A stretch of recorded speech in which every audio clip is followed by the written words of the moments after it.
Bonjour tout le monde, ici Vince pour RPG Suicide et cette semaine, on va parler du RPG AD. Donc le RPG AD, c'est une tradition qui a lieu au mois d'août à chaque année. C'est un moyen pour tous les rôlistes amateurs de jeux de rôle de communiquer un peu leur passion pour le jeu. Et ça se fait à travers, normalement, d'une série de, bon, on va dire de posts de blogs, de vidéos ou des posts Facebook, toutes sortes de choses-là, avec un sujet différent à chaque jour du mois. Donc, au courant du mois d'août, on va avoir droit à 31 sujets différents pour parler à chaque jour. Sauf que par exemple, moi ici sur la chaîne, je vais vous faire un récapitulatif de chaque semaine. Donc, sans plus tarder, on va se lancer dans le RPG AD pour 2022. Avant qu'on commence, j'aimerais vous inviter, si vous voulez bien, pendant que je réponds à ces questions, à vous-même écrire vos réponses dans les commentaires en temps réel. Donc, tout au long de la vidéo, vous pouvez écrire votre réponse, peut-être même mettre la vidéo sur pause si vous avez besoin. Puis, répondre aux questions en même temps que moi, je donne les miennes. Puis, ensuite, les poster en commentaire juste en dessous. Comme ça, on va pouvoir créer un genre d'environnement de partage. Comme ça, c'est pas juste moi qui vous déblatère ce que je pense de chaque question ou chaque sujet de chaque jour. Mais vous allez pouvoir, vous aussi, partager avec le reste de la communauté. Donc, soit vous lire entre vous, puis moi, je vais pouvoir vous lire. Ça va être super intéressant, j'espère voir de vos réponses. Donc, c'est parti. Jour 1 du RPG AD, on parle ici d'une question très intéressante, c'est-à-dire, qui est-ce que vous voudriez introduire au jeu de rôle? Dans mon cas, ça serait probablement, je dirais, mes parents. Mes parents, depuis que je fais la chaîne de RPG Suicide, c'est sûr qu'ils sont intéressés un petit peu au jeu en tant que tel. Il y a déjà eu plusieurs discussions, disons, sur quel genre de game on voudrait jouer, quel genre de jeu. Tu sais, je leur avais déjà dit que je pourrais leur faire une game de Donjon Dragon. Puis tu sais, ma mère est vraiment fan de genre Disney puis des contes de même. Fait que tu sais, c'est sûr que faire une game un peu tu sais, justement Disney-esque, là, très, tu sais, en basant beaucoup comme des affaires comme le chaudron magique, des trucs comme ça, ça pourrait être vraiment intéressant pour les introduire au jeu, parce que ça serait léger, puis ça serait pas trop, tu sais, peut-être que moi, il faudrait que je pile un petit peu plus dans le Disney que dans le Seigneur des Anneaux, par exemple. Mais ouais, non, mes parents et mes sœurs, en font les membres de ma famille qui ont jamais joué, ils savent c'est quoi depuis une vingtaine d'années, tu sais, parce que ça fait depuis ce temps-là que moi je joue. Fait que c'est sûr que, tu sais, quand ils voyaient tous mes chums de gars arriver avec leurs dés, leurs livres, leurs patentes, ben, tu sais, ils savent un peu c'est quoi, là, mais sans vraiment comprendre comment ça marche. Fait que ça pourrait être intéressant de leur montrer c'est quoi, puis, tu sais, puis surtout que c'est le fun pour tout le monde. Jour 2. Quel jeu est un bon système pour introduire au jeu de rôle? Je pense que tous les systèmes style Powered by the Apocalypse sont pas mal. Parce qu'ils sont simples, la résolution des actions est quand même assez rapide, puis aussi, ben, ça donne une bonne habitude de comprendre un peu comment je pourrais dire ça, tu sais, comme la mécanique autour du fait que des fois t'échoues puis faut que tu tombes par en avant, tu sais, faut que tu continues l'histoire même si t'as échoué quelque chose. Fait que tu sais, dans des jeux comme Donjon Dragon, il y a beaucoup plus de lancer de dés puis il y a beaucoup plus d'échecs où c'est juste comme bon ben tu touches pas le monstre puis après ça on passe à autre chose. Fait que tu sais, c'est sûr que c'est moins c'est peut-être moins adapté pour des gens qui connaissent zéro le jeu de rôle, puis surtout s'ils trippent pas médiéval, fantastique, des trucs comme ça. Tandis que les jeux comme Power by the Apocalypse, il y a toutes sortes de choses, tu sais, comme mettons, il y a Root. Fait que tu sais, comme je parlais pour le jour 1 d'introduire mes parents au jeu de rôle, ben Root, ça serait une bonne idée, parce que c'est des petits habitants de la forêt, des petits animaux, puis c'est un setting un peu medfan, mais qui est comme cartoonesque, puis qui est potentiellement super léger, puis facile à approcher, tu sais. Fait que tu sais, des jeux comme ça, je trouve que c'est très bonnes introductions pour le jeu de rôle. Fait qu'il y a juste assez de mécanique de jeu pour que ça reste un jeu quand même. Mais il n'y en a pas trop pour que ce soit envahissant puis un peu trop difficile à suivre. C'est avec ça que j'irais pour quel jeu serait une bonne introduction pour les jeux de rôle. Jour 3, la fameuse histoire de comment est-ce que j'ai commencé, de quand j'ai commencé à jouer à des jeux de rôle. Je devais avoir une douzaine d'années, gros max. J'étais au primaire. J'avais un ami qui était un petit peu plus jeune que moi, que lui avait amené son livre de Donjon Dragon à l'école. Puis je l'avais vu, je pense, lire dans la cour de récré, puis j'étais comme, je peux-tu regarder? Puis évidemment, tu t'as 12 ans, fait que tu lis pas trop. Il y avait le manuel des... Je pense que c'était le manuel des monstres qu'il avait amené, puis il l'avait en français, fait que j'étais capable de... Puis j'étais capable de lire un peu, fait que là, j'étais comme cool, ok, on va regarder ça. Puis, mais tu sais, c'est sûr qu'au final, je me suis arrêté sur les images, tu sais, c'est toujours ça, quand t'es kid puis tu découvres un jeu de rôle, surtout quand découvrir Donjon Dragon, tu te mets à regarder les dessins, tu sais, les personnages, puis les monstres, puis ces choses-là. Puis j'étais comme... Puis tu sais, puis j'avais demandé c'est quoi, tu sais, c'est comme tu fais quoi avec ça, tu sais, tu fais juste regarder des dessins, puis il dit non, c'est un jeu, puis là, je fais, hein, quoi? Puis il dit, ouais, là, tu lances des dés, puis genre, tu fais un personnage, puis là, tu fais des choses, puis tu montes, tu tues des monstres, puis tu fais... Bref, tout ça, puis j'avais joué, tu sais, on s'entend, à 12 ans, j'avais déjà joué à Final Fantasy, pis des jeux comme ça, fait que, tu sais, quand il m'explique, bon, tu montes de niveau, tu gagnes de l'expérience, pis tout, je suis comme, oh shit, c'est comme genre... Là, j'ai comme fait, c'est dans ma tête, à ce moment-là, je me suis comme dit, mais c'est comme genre Final Fantasy, mais sur une table, tu sais, comme un jeu de société, tu sais. Fait que là, j'étais comme, oh shit, ça a l'air le fun, tu sais. Fait que là, à un moment donné, j'étais arrivé chez eux, puis tu sais, j'ai demandé si on pouvait jouer, puis là, ben, avec son petit frère, on a fait des bonhommes, puis il m'a montré un peu comment le jeu ça marchait. Fait que là, j'étais comme, oh wow, là, j'ai trouvé ça super le fun, c'était compliqué parce que c'était 3.5, puis tu sais, bon, la feuille 3.5, vous savez comment c'est un peu genre un bordel. Fait que bref, fait que là, ça a été comme ça que mon aventure a commencé, puis après ça, bon, ben, le Noël d'après, c'était je veux les livres de Donjon Dragon, puis mes parents m'ont acheté ça, puis ainsi a commencé le début d'une grande aventure. Jour 4, où est-ce que j'hébergerais une première partie? Ben, ça c'est quand même un peu drôle parce que je l'ai un peu déjà fait.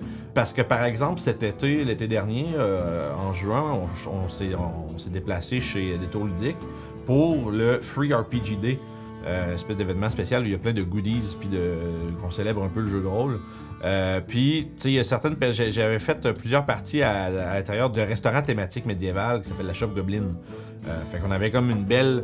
Moi, j'étais installé, j'avais une belle grande pièce avec une belle grande table avec des décors style un peu château, puis le portrait d'un gobelin au-dessus d'un foyer, tu sais. Puis ça, ça mettait beaucoup dans l'ambiance pour la partie. Fait que, tu sais, si j'avais à héberger une première partie pour quelqu'un qui commence... dans cet endroit-là, ce serait merveilleux parce qu'en plus, il y a des beaux gros trônes en bois, tu sais, que tu peux t'installer dedans. Fait que, tu sais, ça met un petit peu plus dans le mood. Fait que c'est sûr que ce genre d'environnement-là, c'est, on va dire, c'est l'apothéose d'une première partie, surtout pour Donjon Dragon ou des jeux de rôle de fans, tu sais. Fait que bref, un endroit qui a un bon décor, un endroit qui a un beau décor puis une ambiance qui se prête au style de jeu, je pense que c'est vraiment là, pour faire le wow, là, ça serait vraiment là, un gros plus. Jour 5. Donc, on demande pourquoi est-ce que les gens que j'introduirais au jeu de rôle aimeraient le jeu que j'ai présenté dans le jour 1 et 3. Donc, c'est sûr que, bon, je l'ai expliqué déjà un petit peu, mais plus profondément, mettons, on va y aller avec Root. Je pense que c'est beaucoup le fait que c'est... on va peut-être un peu moins plonger dans de la violence puis des thèmes un peu lourds que certains jeux de rôle nous permettent d'aborder. Parce que connaissant mes parents, c'est pas des personnes qui trippent nécessairement sur des sujets dark ou ben de la violence excessive, des trucs comme ça. Fait que si on check des jeux comme mettons, je dis Cyberpunk ou par exemple Warhammer ou Shadow of the Demon Lord, ça serait vraiment pas tant des jeux comme pour eux. Mais un jeu comme Root, les thèmes sont légers, ça parle beaucoup des liens entre des personnages, fait que des relationships. Fait que c'est sûr que ça peut... Puis ça renforce ça, je dirais, il y a beaucoup un esprit d'équipe qui se forme autour de ce jeu-là. Fait que je pense que pour des gens qui sont un peu moins tripeux de sujets dark, ça va venir chercher un petit peu plus quelque chose de léger puis de fun, tout en gardant le système de jeu le moins complexe possible. Donc, pour ces raisons-là, je pense vraiment que Root serait un excellent jeu pour introduire mes parents au jeu de rôle. Jour 6. Comment est-ce que j'attirerais plus de gens à jouer à des jeux de rôle? Bon, la beauté de la chose, c'est que je le fais un peu déjà. Je dirais que c'est en partageant le jeu le plus possible. Donc, tu sais, en montrant aux gens c'est quoi le jeu, puis surtout avec le plus d'authenticité possible. C'est-à-dire que, tu sais, que les actual plays qu'on fait, par exemple, c'est très, très, très, très proche de ce qu'est une vraie partie pour nous autres. La seule différence, c'est que, bon, il y a de l'interaction avec un chat live en direct. Ou des fois il y a des petites mentions genre de entre guillemets méta vidéo là, comme on parle de clips ou de trucs comme ça. Mais tu sais, outre cela, la manière qu'on joue, c'est vraiment comme ça se passe à n'importe quel autre game. Je pense que la meilleure façon de propager l'amour du jeu de rôle, c'est de le montrer comme que c'est. Pas comme une espèce de pièce de théâtre full... c'est super, je vais dire super organisé avec beaucoup trop de fluff. Ouais, t'as plus l'impression que c'est une game, mais bien un show, là. Je pense qu'à ce moment-là, ben, ça peut créer des attentes irréalistes sur le jeu. En général. T'sais. Fait que je pense que garder ça le plus proche de l'authenticité possible en partageant l'expérience sur Internet, je pense que c'est la façon que j'utiliserais ou que j'utilise en fait pour essayer de ramener les gens au jeu de rôle, puis basé sur des commentaires que je reçois, puis des gens qui nous jasent un peu tout le temps, mais j'ai l'impression que ça fonctionne quand même assez bien.